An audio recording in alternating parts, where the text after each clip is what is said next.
爱的朋友您好，欢迎您来到诚品。今天过得还好吗？此刻感觉到幸福吗？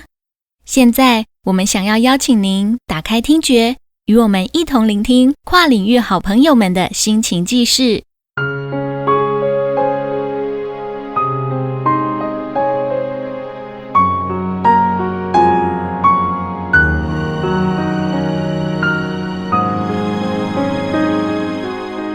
如果你问我去过印象最深刻的地方，那应该就是度蜜月的时候去的北欧5国。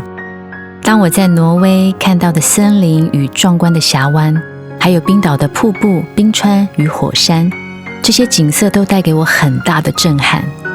习惯生活在都市中的我们，很容易忘记世界有多大，但当我们经常去靠近大自然，就会发现大自然其实是最好的老师。它会让你保持谦虚和尊敬的心，不管你有什么问题或烦恼，当你置身在大自然里，就会觉得自己的问题变得好小好小。